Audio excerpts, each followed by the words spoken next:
Welcome to Tough Crowd. Oh, excuse me, the show formerly known as Tough Crowd. We're calling it by its new name. Colin Quinn, trying his hardest to be a gentleman, while his buddy Nick DiPaolo dares to question him on his topics, who would really like to throw a nice right hand right in his Italian face right now. And his stupid friend Jim Norton, Keith, all those, Patrice, all of the only one that's well behaved is Giraldo. It's always been that way, because he went to Catholic high school, really. But we're not here to talk about that, folks. We're here to talk about a lot of stuff. We're going to talk about the priest thing, the Catholic high school. You know, they're going to this thing about Catholic schools, drug testing in Catholic schools. And I'm not going to make a stupid played-out priest joke, ha, ha, ha. Because priests didn't give you drugs. They get you drinks. And then you get, unless you count roofies as drugs. But, you know, in those days, they didn't even call them that. But how about Bush has to go to the Supreme Court just to cross the border to get criminals, okay? It's outrageous, folks. I say the Middle East, let them handle their justice. They have a good justice system over there, if you look at it. It's worked that well since the Old Testament. They haven't changed a law. You know, because first of all, you know, what do? They'll arrest. Over here, we have a jury of our peers, but it's moral relativity. Over there, they have a system of trial by jury, where if you get raped, you go on trial, and then 12 village elders throw 100-mile-an-hour fastballs at your burqa in a sandstorm. So they got that going for them. They don't have a jury box, they got a bullpen. And I'll tell you something else, folks. I was in court there once. I'm not kidding. Instead of the Lady of Justice, there was a statue of Cy Young. Now, you think I made that up, don't you? All right, I did, folks. Damn it. We're starting the show. I don't care what kind of anticlimactic beginning.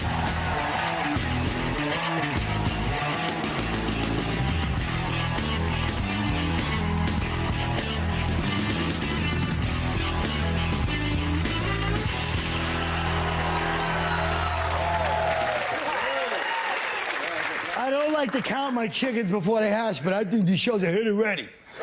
If we were to find Osama bin Laden today, the U.S. could not bring him to America to face charges for the September 11th attacks. Bush is trying to change this. Mo, what do you think? Well, I agree with Bush, because I just don't think that the carrot and stick approach works with somebody like Osama bin Laden. I don't think you can sort of, you know, offer him an incentive package to, you know, to be extradited. The only other option, I think, is I think the only other option is tomfoolery. But I mean, the idea of our agents sort of playing Red Rover with Osama bin Laden is completely humiliating just to catch him. But I don't know. That tomfoolery, we're gonna have to cut that out. You know, kids watch this show too. No, sorry. All right, what do you guys think? I didn't understand anything you said, but sure. I think no, that's okay. But you gotta watch him on the Daily Show. It's kind of a character. Oh, a character. No, but I think how can we not? I mean, you know, how can we not authorize our agents to go in and kidnap people? Like, for example, if there is somebody in a country that's very dangerous and threatening to the United States, and you know, if we can't send in a small like hit squad or something to go in and get this guy, what are we supposed to do? Send our entire military in there and take over the whole country? That's not going to happen. Yeah. So that was damn good. I don't know why they have legislation and then about, oh, can we bring him back or not? All we want is the head, you know? Right. Fits in the overhead bin. There's not a lot of cost for flights back. St. Patrick's. Let's talk about this drug testing at the Catholic school. St. Patrick's High School in Chicago will be the first school in the country to test all of its students for drug use. And it's still illegal to test them in public school. They better hope it doesn't go to public school. That's all the New York high school students need is another test they can't pass. Oh, no, you didn't. Yeah. Oh, no, you didn't. What do you expect? Everyone's a graduate. High school? Well, I went to Catholic school. You went to Catholic school, No, Mo? I went to a Catholic school. Any stories you'd like to tell us? Well, no, I mean, I understand why, because we were always taught that drugs dull the sensation of getting plowed by your teacher. So it's not, it's a bad, sorry. It's eventually going to happen. But why is it wrong? Why is it wrong? You're in high school. You're like in prison. That's what high school is, basically. You know? You get crappy food, you walk around the yard once a day, the blacks control the weight room. What can you do, man? You're stuck there. But is it all an idea so priests can go in the bathroom with teenage boys again? Is that what it is? And No, urine because they're not samples? using urine They're coming out in semen samples, They're probably, using right? No, they're using hair samples. Yeah, they're they're using using Now all hair they have to samples. do is shake their pillowcase. No, they're using. That's what they're doing. They're clipping a little piece of each guy's hair. It's like, you know, obviously one of these priests is trying to release his inner hairdresser. Right. You know, he'll be out where he gets the hair. Well, Greg, wait a minute. Greg, as a top graduate of the top Regis High School, which impresses, you know, like 5 Irish people. Tell us about the priests. A lot of them are not, even though there are a lot of priests we all know that are, but there's also a lot that aren't there? Aren't what? Greg? You know what? I'll tell you this, and I guess you really live in the church high and dry on this I one. guess there are legal issues online here, but I just very recently found out that a priest that was there when I was there, who was the coolest guy that we all loved, that we thought he was the greatest guy. We all thought he's going to leave the priesthood because he's way too normal and very laid back. We just found out 20 years later that he's now being charged and investigated with all sorts of molestation back then. And the worst part about it was it wasn't me that he was molested. Right. I always thought we That's what I'm saying. I thought we had a little chemistry All going. jokes aside, No, but that's a true. That's Let me a say true something. story. That's a true story. I believe it's a true story, but I'm just saying it seems like every, you know. Oh, look, wait a minute. In fairness to a priest, Yeah. if the guy's gay, first of all, in the church, they became priests because the family's like, you're not gay, you're a priest. And like, oh, okay, and then they become a priest. Yeah. But second of all, do you actually find it would you call it child molestation? A bunch of smooth boys from Regis, they're a little nerdy, but they're starting to feel their oats, walking around the halls, and the guy, just because he's gay, he goes after them. That's not a kid. It's a young boy. It's a man. Well, 13-year-old boy. 13? That's what you are when you're a freshman in high school, 13. Yeah, That's a vulnerable. Maybe your father, you know, is Latin American 14, and maybe a little but too no. strict, so you're looking for another, Sure. you know, kind of father figure in your life. And Yeah, it fills the hole. It fills the hole Yeah. inside. No, I mean the void. The void inside. That's yeah, no, I know what you mean. Hold on, the Italian wants to say Well, something. why are they? It says they can. Right now, they can only test student athletes and kids in extracurricular activities. Why are they That's testing public those? schools. It's like, is that the quarterback and the editor of the yearbook? Are they the ones getting high at the mall in front of 1 potato 2 on a Wednesday? Let me explain something I never liked about Italians or Spanish. You guys ignored the church. Only the Irish were scared to have sex, and the rest of it, you guys were like on car fronts, like making out at 12. And we sat there waiting. Oh no, the God will kill us. Why were you guys affected by the priest the way we were? Irish chicks ended up with blue balls. Oh, Good point, girls. You son of a bitch. They've had it with you. No. Do you know what's... All right, look. Thank God we finally got to this next subject. See, I was waiting for minutes, and I was like, maybe there is no third subject. Chrysler is sponsoring a pay-per-view event during halftime of the Super Bowl where models dressed in lingerie will play 7-on-7 tackle football. Is this exploitation or entertainment, Greg? Well, you know, it's both. But you know who the head coach is? Who? Lawrence Taylor. Let's get a black crack addict and a bunch of women in lingerie. Why don't we get Mike Tyson as the offensive coordinator? We can start pressing charges right now. But, you know, they said that they said people are saying it's offensive. Was Chrysler sponsoring this as an advertising gimmick, and they're saying it's offensive. How can it be offensive? I mean, have you seen any of the other Chrysler ads? You know, they could spray these girls with napalm, and it wouldn't be nearly as offensive as cramming Celine Dion down our throats every 3 minutes. Well, and also, do you know who the other coach is? Eric Dickerson. So the National Lingerie League has 100% minority head coaches, which is a lot better than the NFL. So you will not find Jesse Jackson. But It's I true, don't you won't understand. find Jesse Jackson protesting this It game. costs $20 to look at this. That's right. And you have to wait till the Colts finish scoring before you can see it. Porn is like $8.95, and it's a 3-hour block. There's no pressure of, oh, I've only got 20 minutes, I gotta hurry.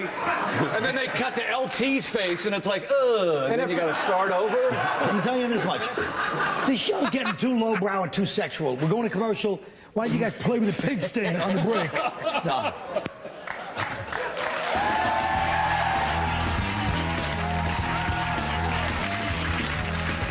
Hey, you got mad beef with tough crowd, stupid? Don't sit there and stew. Call us up so we can record you and use it on the show.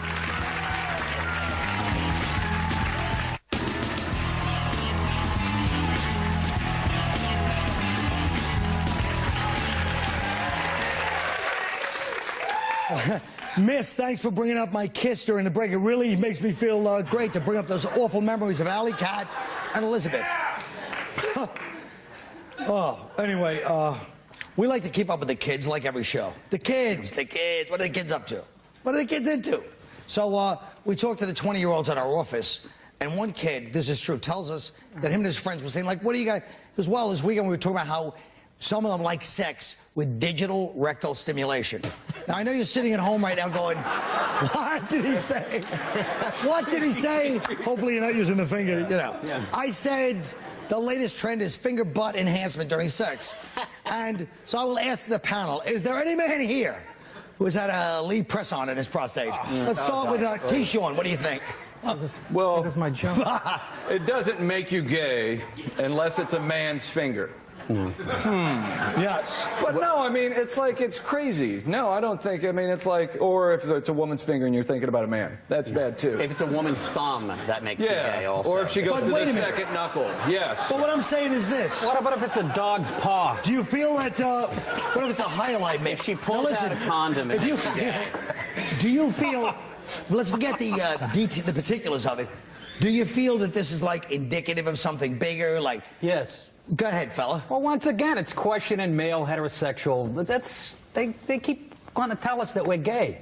It's just the whole gay movement's taken over. And you think that, It is. You get an all-gay high school. Every show is gay now. You need a condom to change a goddamn channel. Everything's like, this is Not to be hacky, but this is another true story. I recently had my first prostate exam, and the doctor literally says, he why is goes, that hacky? I've been doing that for 10 years of my act.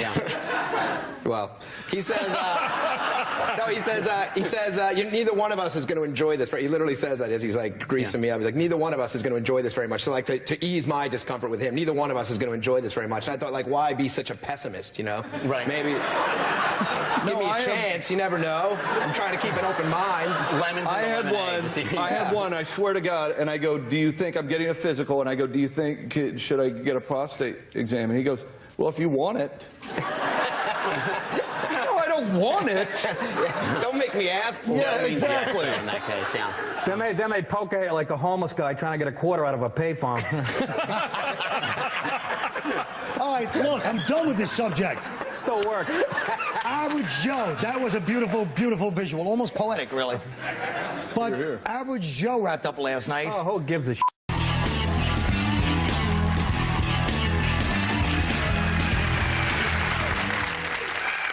Folks, you know, the media's election coverage always spotlights the same constituencies. When I say that sentence, I realize it is a hard sentence to say. Always spotlights the same constituencies, especially when they're stuttering dry mouth like me. Unions, soccer moms, NASCAR dads, but I think I speak for everybody, not just on this show, but for all of Comedy Central, when I say the most important constituency of all is comedians, all right? Now, I'm going to rank the Democratic candidates according to which is best for the comedy scene. First up, we got Dick Gephardt. His name is Dick. Funny. Dick. Now, he's a dick joke, and his wife's name is Jane. That's true. As perfect as he is, Dick and Jane, see Dick run, blah, blah, blah, you know. He's too sincere. We don't want him. All right, now, you got Howard Dean, MD, the first doctor president. Okay, you know, like, here, Iraq, take 2 bombs, call me in the morning. He could take 2 bombs from here and call me in the morning. He's from Vermont. You got the gay marriage up there. You got the Ben & Jerry's. I'm sure there's some fudge packet jokes in there somewhere, right? But that's about it, so we don't want him. All right, how about this guy, Wesley Clark, General Wesley Clark, he likes to call himself. He fought in Vietnam. What, his running mate could be Dat Phan? I don't know. It's the first candidates.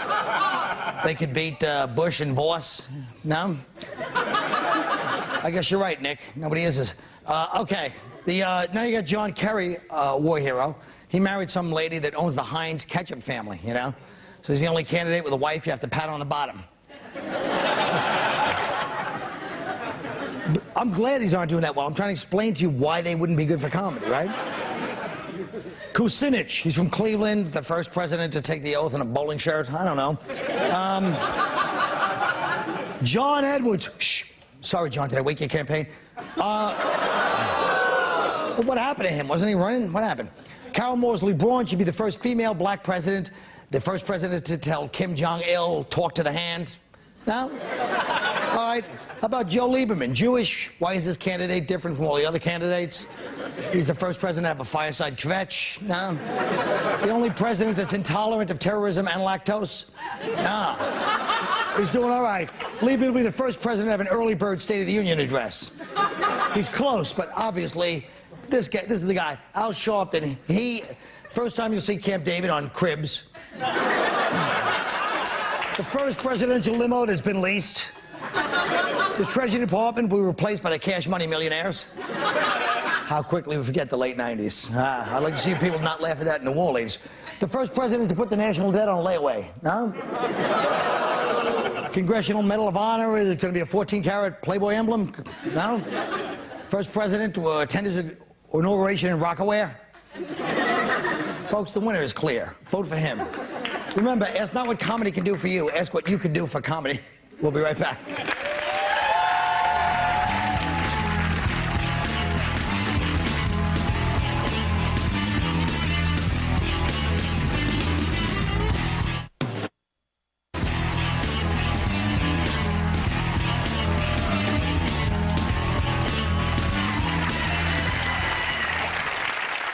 I think I should start the show from now on with like one of those confident things like this, and then the music goes where I'm like, hey, welcome to the show. It, folks, I'll never do that again. All right. Hey, I guess it's a baseball crowd. All right. Folks, isn't it good to know that in these difficult times, men and women are less uptight than ever about putting their fingers in each other's anuses? This show, we just won't stop. I don't know. What kink from your own sex life would you like to see become the new national trend? Nick DiPaolo. What kink? Maybe you've forgotten I'm married and live in the suburbs. The only kink you're going to find at my house is in the garden hose I bought at the Home Depot in Nyack. Our idea of a threesome is to leave Conan O'Brien on while we do it. And if we want to force him, we'll put on Jimmy Kimmel because he has a co-host. The only problem with this is if your wife is laughing, you know she's definitely laughing at you. All right, T-Sean. T-Sean Shannon. Hello. Hi. Before I got the topics yesterday, I called my parents to tell them to watch the show. So that said, the kink for my sex life would be the missionary position that I do with my wife, whom I love. It's either that or teabagging. And if you know me, you know I like my tea bags to seep a very long time. My mic fell off. Greg Giraldo. Well, sadly, Colin, once you remove the twisted evil from any kink, it stops being fun. You know, I like a lot of dirty talk and role-playing. You remember, Colin. These dirty talk and role-play, these days, that's like saying, I like smooching. I like making time with a gal who's a good sport. You know, it's getting to the point that any sex act not involving a chainsaw seems adorable. Whatever happened to fantasy, remember that? Look, I'm all for creating wild, erotic scenarios, but I don't think I'd really want my wife to be tag teamed by an Apache war party so she could teach me a lesson about gambling. Greg, it's not nice to throw a shot at me when my mic is down. You know, I really can't even defend myself. Okay, Mo Rocca. Hi, Mo. Hi. It's called cheek fun, not to be confused with ass play. It does not involve my dookie hole, no trip down Bosco Boulevard, or parking in the Cadbury cul-de-sac. No palling around with Brother Roundmouth, no breaking into my chutney locker, okay, got it? It is simply the kneading and rolling of the cheeks. And if a finger slips and pokes me in the winking walnut, well, I won't object to that. Okay, let me just say one thing. This is what they call a midlife crisis. Now look, I've got a mic that's hanging off under my shirt. It's mocking my whole career as a stand-up comedian, that now I have this little baby mic.